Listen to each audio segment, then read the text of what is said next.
19장에는 엘리야가 낙심해서 이스라엘을 떠나고 유다도 떠나고 저기 광야에 들어가서 그냥 혼자서 죽겠다고 드러누워 있는 그런 모습이 나옵니다.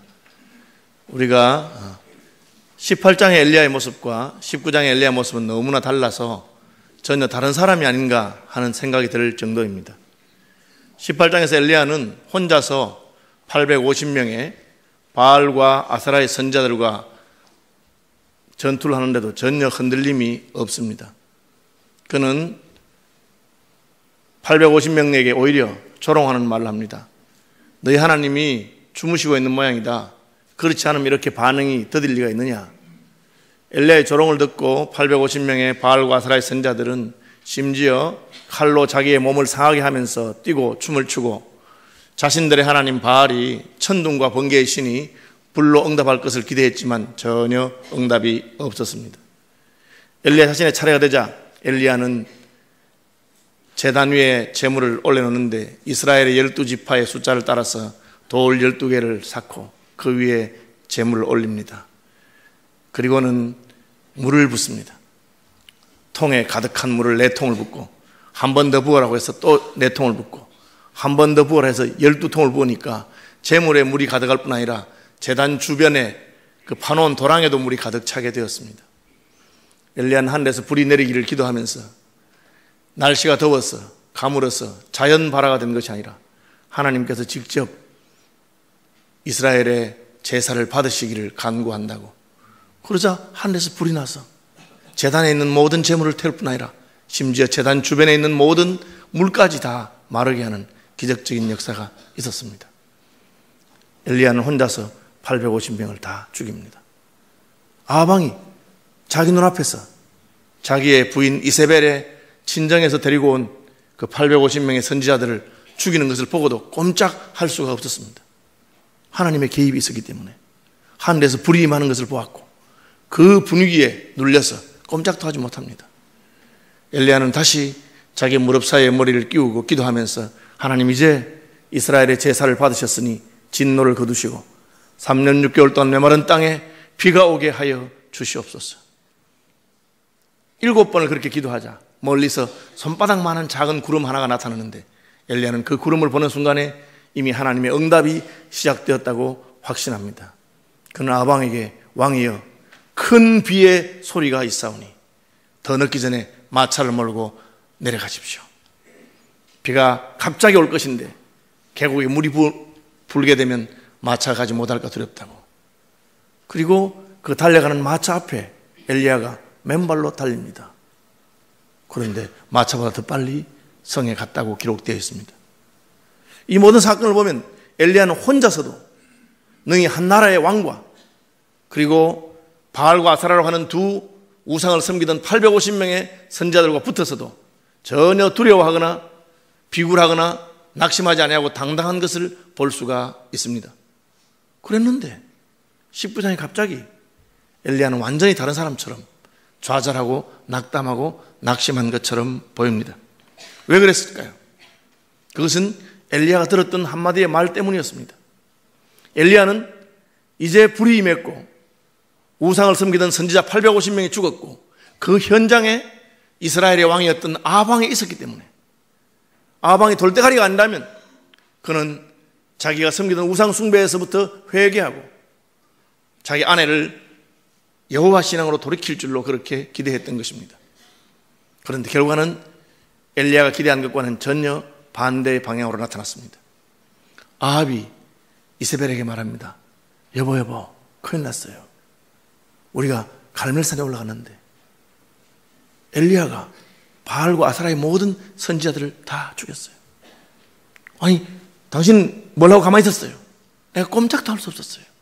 하나님이 하늘에서 불을 내리시고 하나님의 영광이 임재하는데 우리 그동안 잘못 믿었던 것 같아.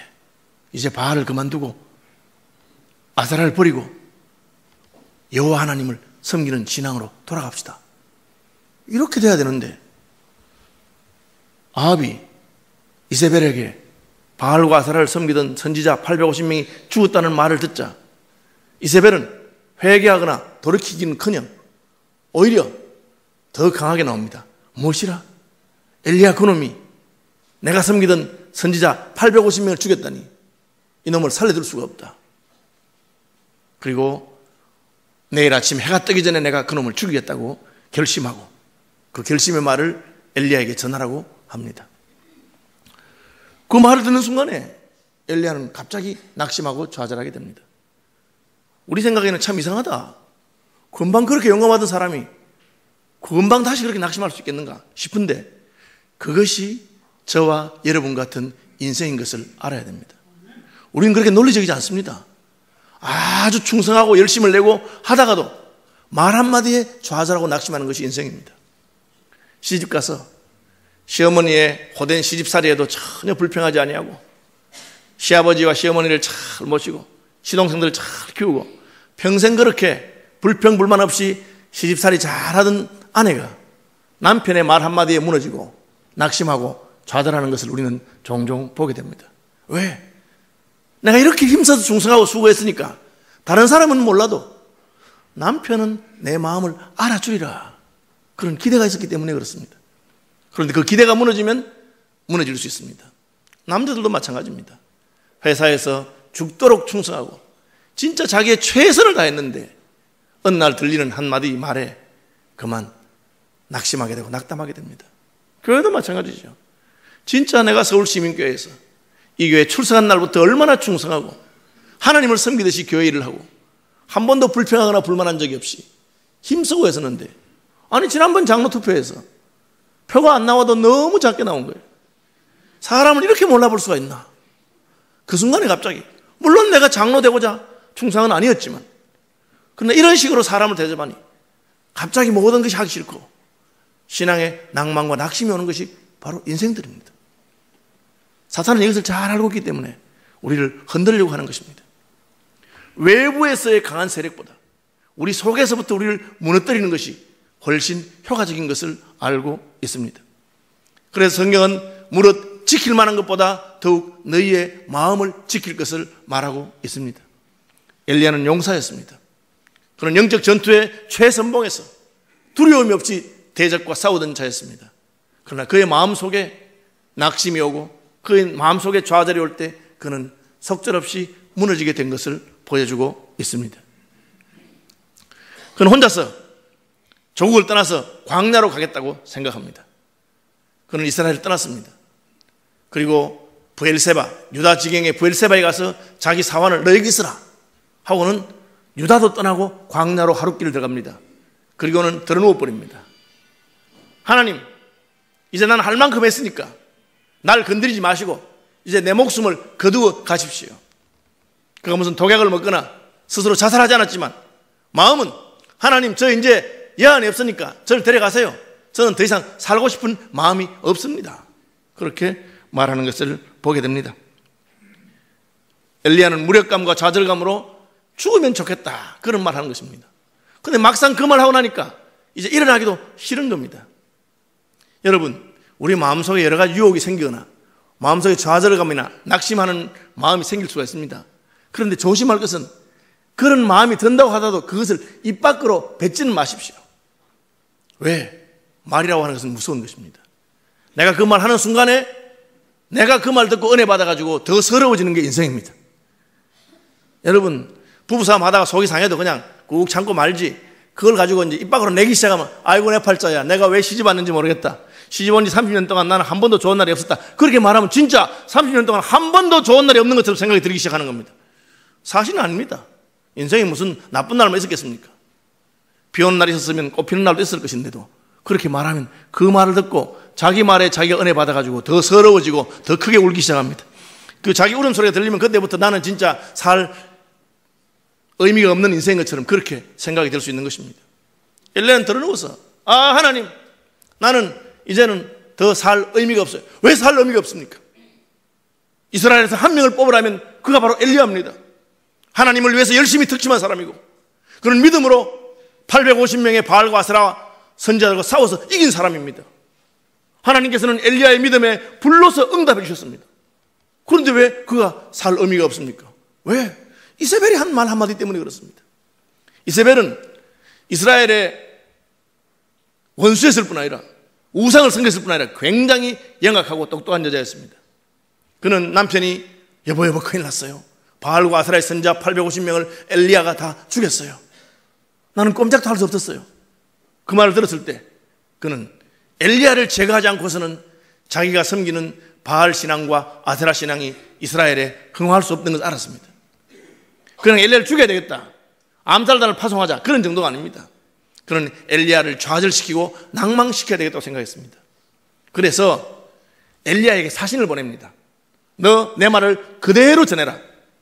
지금 엘리야가 마차 앞에서 달려왔다고 하는데 그놈이 지금 어디 있는 모양인데 쫓아가서 이렇게 말해라. 내일 아침이 되기 전에 네가 살아있다면 내가 죽을 것이다.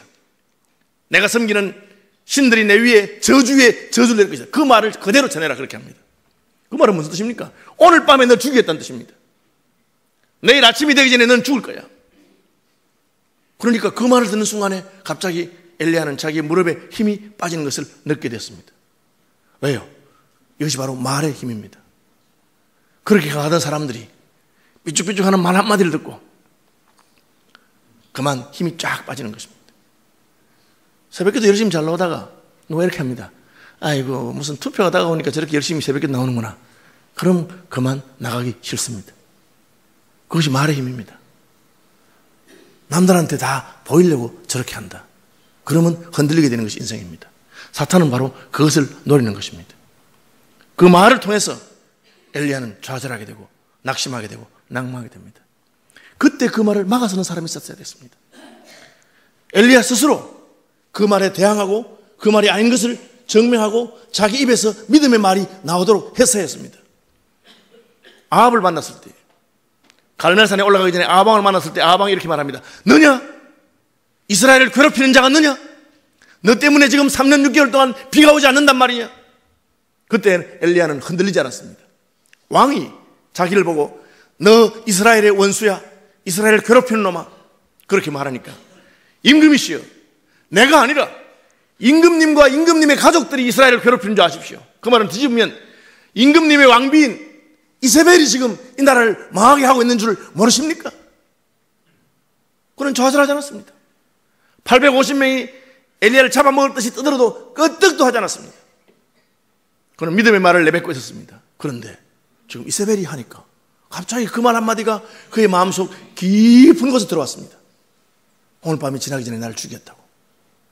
내가 하나님을 위해서 이렇게 수고했는데 하나님은 지금 어디가 계시는가? 도대체 내가 한 수고는 결과가 무엇이란 말인가?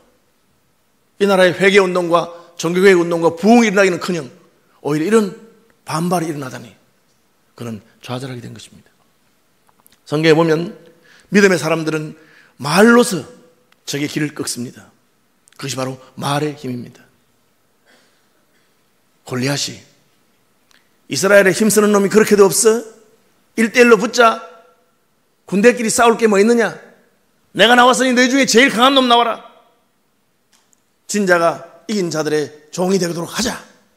아무 소리 못했습니다. 그런데 믿음의 사람 다윗은 대뜸 어린 손에 나가서 야 이놈아, 네가 키가 크고 힘이 세다고 까부는 모양인데 나하고 한번 붙어보자. 너는 칼과 창과 단창으로 나오지만 나는 네가 무시하는 이스라엘의 하나님 만군의 여호와의 이름으로 간다. 절대 지지 않습니다. 불신앙의 말, 좌절시키는 말, 우리를 흔드는 그 말 앞에 다윗이 나아간 것입니다. 그 결과는 다윗의 믿음의 고백대로 골리앗은 물맷돌 한 방에 끝나는 것입니다. 모르드게가 자기 여동생 에스더에게 에스더야 큰일 났다. 우리 민족이 다 죽게 생겼으니 너 왕에게 가서 우리 민족의 목숨을 위해서 한번 빌어라. 오라버니, 페르시아의 법이 얼마나 엄한지 알고라 그러십니까? 왕비라고 해도 왕이 부르지 않으면 갈 수가 없어요. 왕이 나를 찾자는 지 한 달이 지났습니다. 제가 어떻게 임금에게 나가서 말합니까? 말은커녕 제가 먼저 죽을 거예요. 그것이 사실입니다. 그러나 모르드게는 그 에스더의 말에 넘어가지 않습니다. 너 지금 무슨 말 하는 것이냐? 너는 왕비의 자리에 있으니까 너 혼자 살 줄로 생각하지 말아라. 고아와 같은 너를 포로로 잡혀온 나를 하나님께서 오늘 이곳에 세우시고 너를 왕비가 되게 하신 것은 지금 하나님이 너를 쓰시고자 함인 줄 알지 못하느냐. 네가 여기서 물러나면 너와 우리의 집은 하나님 앞에 버림을 받을 것이지만 하나님은 다른 사람을 통해서라도 이스라엘을 구원하실 거예요. 그 믿음의 말을 들었을 때 에스더는 달라집니다. 오라버니 알았습니다. 오라버니가 그렇게 말씀하시니 제가 3일 금식하고 왕에게 나아가겠습니다. 오라버니도 우리 민족들과 함께 기도로 저를 도와주십시오. 죽으면 죽어야죠. 죽으면 죽을 것입니다. 죽으면 죽으리다. 그것이 에스더의 고백이 되었습니다. 그리고 왕께 나아갔을 때 하나님은 연약한 여인 에스더를 통해서 이스라엘 민족을 구원하는 역사가 있었습니다. 엘리야에게 믿음을 돋워주는 동조가 있었다면, 혹은 엘리야 스스로 자기 마음속에 불안과 두려움과 낙심이 왔을 때 내 영혼아 너는 어찌하여 내 속에서 낙심하며 좌절하는가? 여호와 하나님을 바라라. 그분이 바로 우리의 구원이 되신다. 그런데 그렇게 하지 못했습니다. 오늘 밤에 내일 아침이 되기 전에 나는 죽었어. 내가 너를 죽이지 않는다면 저주를 받을 거야. 왕비의 그 말에 엘리야는 낙심했습니다. 왜? 충성하고 수고했기 때문에. 목숨을 걸고 자기가 하고 싶은 최선을 다해서 하나님을 섬겼는데 그 결과가 내가 기대하는 대로 되지 않았다는 것입니다. 그러나 여러분, 상황이 내가 원하는 대로 되지 않았다고 해서 낙심하지 마시기를 바랍니다. 여전히 하나님은 엘리야를 보고 계십니다. 그리고 하나님의 때가 되면 반드시 우리가 눈물로 씨를 뿌리고 심은 것은 결실하게 될 줄로 믿으시기를 바랍니다. 그 말을 듣고는 엘리야는 도망가는 것입니다. 조국도 싫고 이스라엘이 싫습니다. 그래서 이스라엘을 떠나서 유다를 가서 유다의 브엘세바에 종을 내려다 놓고는 너 여기 있으라 하고는 혼자서 광야에 가서 하나님 나는 족합니다. 내가 우리 조상들과 비교해서 뭐 잘난 게 있습니까? 죽겠습니다. 그렇게 말하는 것입니다. 하나님께서는 엘리야를 찾아오셨습니다. 왜 그러느냐? 일어나거라. 죽다니. 하고는 일어나니까 사자가 먹을 것을 갖다 주십니다. 이것은 언제 한번 본 경험 있는 사건 같습니다. 엘리야는 3년 6개월 동안 기도하면서 나라에 가뭄이 들었을 때 끼니 때마다 까마귀를 보내서 하나님이 자기를 먹이시고, 사렙다 과부의 집에 밀가루가 떨어지지 않게 해서 끼니를 거르지 않게 자기를 먹이시던 그 경험을 떠올리게 하는 사건입니다. 여러분, 우리의 일상이 얼마나 하나님의 은혜인 줄 아시기를 바랍니다. 이날까지 하나님께서 그래도 때를 따라 우리에게 먹을 것을 주시고 우리가 그할 처소를 주셨던 것입니다. 너 죽기는 왜 죽는단 말이냐? 내가 있는데 일어나서 먹어라. 하나님께서는 엘리야를 권면하십니다. 엘리야가 먹었습니다. 먹고 또 잡니다. 그렇죠.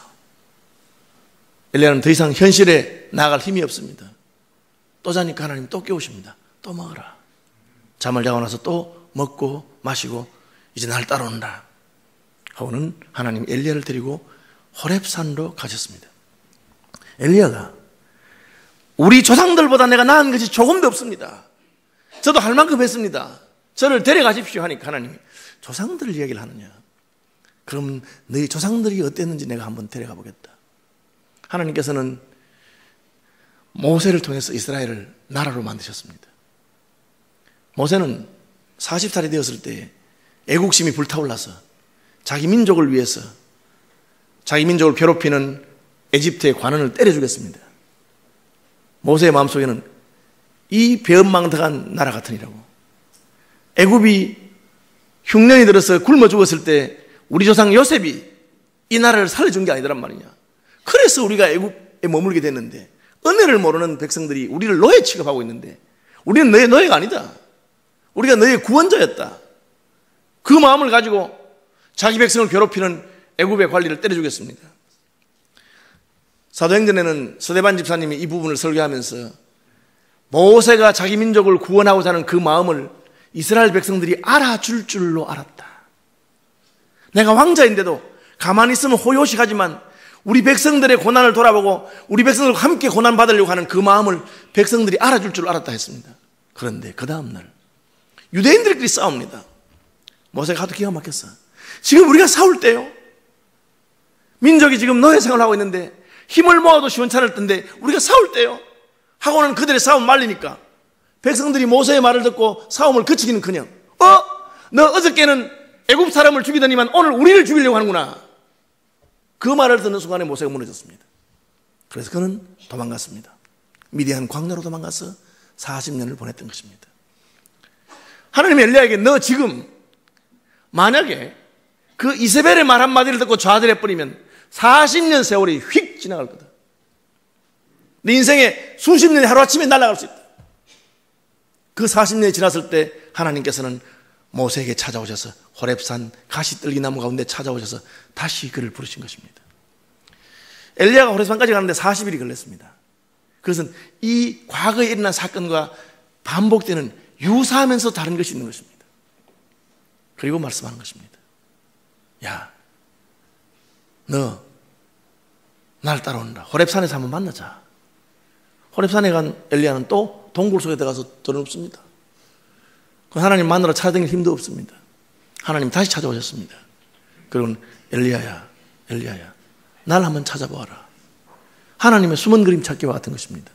첫 번째, 하나님은 큰 급하고 강한 바람을 보내셨습니다. 바람이 얼마나 강한지 동굴 속에 있는데도 동굴 밖에서 돌이 날아가고 산이 깨어지는 소리가 들립니다. 동굴 문이 무너지고 흩어지는 소리가 들립니다. 그러나 그 속에 하나님이 계시지 않았습니다. 하나님께서는 바람 가운데 역사하시는 분입니다. 모세와 이스라엘 백성을 이끌 때 홍해가 가로막고 있을 때 성경은 하나님이 밤새도록 동풍을 보내셔서 홍해 가운데로 길을 내셨다. 바다 가운데 길을 내실 때 하나님이 동풍을 보내셨다고 되어 있습니다. 바람 가운데 하나님 계시는데 이번에는 그렇게 강한 바람이 있어도 하나님이 안 보입니다. 두 번째, 지진이 왔습니다.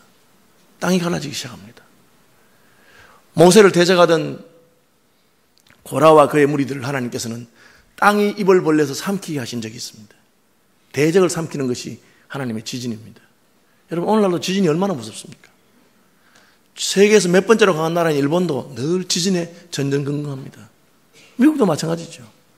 당할 자가 없습니다. 바다 깊은 곳에서 지진이 나면 지진 해일이라고 하는 쓰나미가 일어나는데 그 쓰나미 때문에 한 도시가 그대로 무너지기도 하고, 일본이 여러분 아시는 대로 지진 쓰나미 때문에 얼마나 어려움을 겪었습니까? 지진도 하나님의 임재의 표시입니다. 하나님께서 오실 때 땅이 진동하기 때문에 그렇습니다. 그런데 그 지진 가운데도 하나님이 안 계십니다. 세 번째는 불이 왔습니다. 모세는 시내산에서 불과 연기 가운데 하나님을 만났습니다. 그래서 어떤 분들은 시내산이 화산이 아닌가 그렇게 생각합니다. 엘리야도 자기의 재물에 응답하신 하나님, 불로 응답하신 하나님을 보았습니다. 하나님 때로 불 가운데서 역사하시는 분이십니다. 그렇지만 이번에는 불 가운데도 안 계십니다. 그리고 마지막으로 세미한 음성 가운데 나타나셨습니다. 엘리야야. 왜 하나님이 이런 것을 보여주셨을까요? 엘리야는 지금 강한 힘, 더 강한 힘, 더 큰 능력에 목말라 있는지 모릅니다. 아니, 저 이세벨을 물리칠 군대는 어디 있단 말인가? 저 이세벨을 어떻게 고집이 세고 강한데 흔들어 놓을 수 있는 사람은 누군가? 그런데 하나님께서는 엘리야야, 더 큰 힘, 더 강한 바람, 더 큰 지진, 더 센 불이 없어서가 아니다. 네가 무너진 것은 이세벨의 말 한마디에 무너진 것이다. 너의 마음속에 불의 경험이 없는 것이나 태풍의 경험이 없는 것이나 지진의 경험이 없는 것이 아니라 나의 세미한 음성을 들을 귀가 없구나. 하나님 그렇게 말씀하십니다. 여러분, 많은 인생들이 큰 경험, 놀라운 경험, 신기한 경험을 원합니다. 그렇지만 하나님께서는 태풍 속에서도 지진 가운데서도 불 속에서도 아니고 세미한 음성 가운데서 우리를 만나 주시는 것을 기억하시기를 바랍니다. 나는 그 가운데 있다. 그게 없으면 하늘에서 내리는 불을 경험해도 얼마든지 무너질 수 있는 것이 인생이다. 그걸 말합니다. 은사를 안 받아서가 아니에요, 여러분. 저는 은사도 받아봤고 기적도 경험을 많이 해봤습니다. 그러나 세월이 지나갈수록 참 하나님은 세미한 음성 가운데 내게 말씀하시고 나와 교통하시는 분인 걸 깨닫습니다. 그걸 놓치면 태풍이나 지진이나 불은 아무것도 아닙니다. 그래서 하나님은 태풍 가운데서도 나타나지 않으시고 지진 가운데서 나타나지 않으시고 불 가운데서 나타나지 않으시면서 세미한 음성 가운데 엘리야야, 내가 너와 함께 있다. 세면 음성 가운데 내가 네 편이다. 그렇게 말씀하는 것입니다. 너 왜 그렇게 흔들리느냐? 이세벨의 말 한마디에 흔들릴 이유는 전혀 없다. 그러시면서 계시하십니다.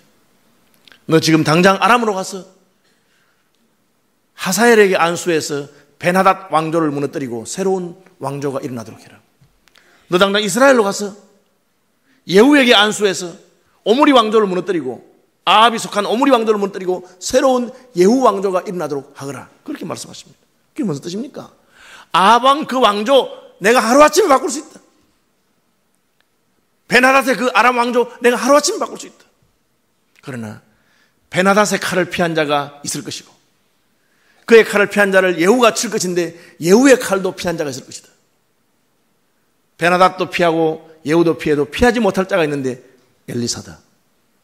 너 이스라엘로 가서 엘리사에게 안수해라.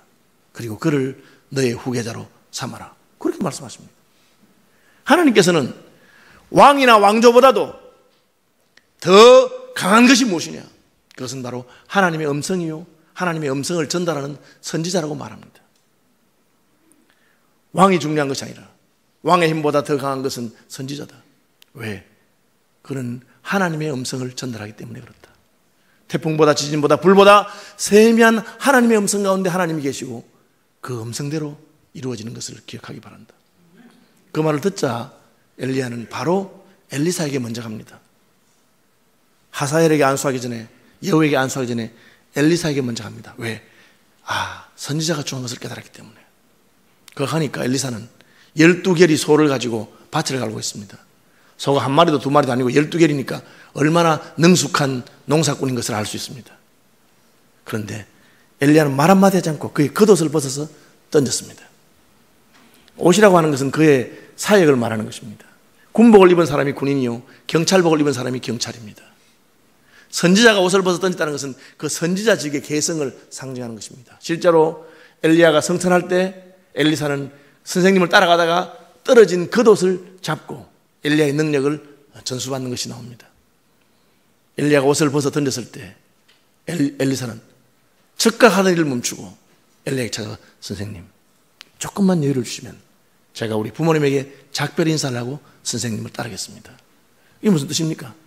그냥 지금 와서 이야기하고 대화하고 차 한잔 마시고 다시 나는 밥 갈러 간다는 뜻이 아니고 이제 제 인생이 임하기 시작되기 때문에 오늘로서 저는 농사를 접고 부모님이 내게 맡기신 모든 일 그만두고 이제는 전적으로 선생님만 따라갈 테니까 조금만 기다려 주십시오.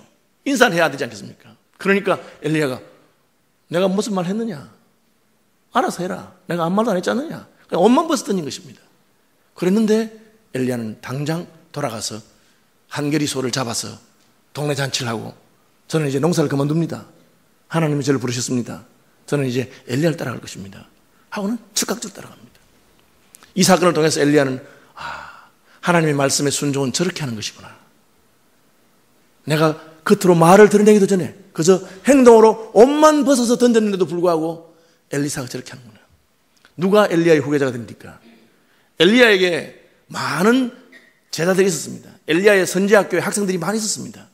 결국 엘리야를 계승하는 사람은 엘리사입니다. 왜? 그는 모든 일보다도 선생님을 통해서 주어진 그 부르심과 하나님의 명령, 하나님의 말씀 하나를 귀중하게 생각하는 마음이 있었기 때문입니다. 다시 돌아가서 너는 선지자가 아니냐? 선지자가 왕보다 더 무겁고 장군보다 더 무겁다. 왜? 하나님의 음성을 듣고 그 음성을 전하는 자이기 때문에. 여러분 서울시민교회도 앞으로 다음 세대의 말씀의 일꾼들이 많이 일어나게 되기를 바랍니다. 한국교회 여러분 어떤 위기와 뭐 그런 것이 와서 교회가 약해진다 하더라 뭐 한다 하더라도 하나님 말씀을 그대로 듣고 믿고 전하는 사람이 있을 때 소망이 있는 것입니다. 이세벨을 걱정할 필요 없다. 문제는 이세벨이 아니라 내가 나의 음성에 귀를 기울이고 내가 세미한 음성에 순종하는 것이다. 그런 사람들을 일으키길 바란다. 하사엘이 못한 것을 예후가 할 것이며 예후가 못한 것을 엘리사가 하게 될 것이다. 그것이 하나님이 엘리야에게 주신 음성입니다.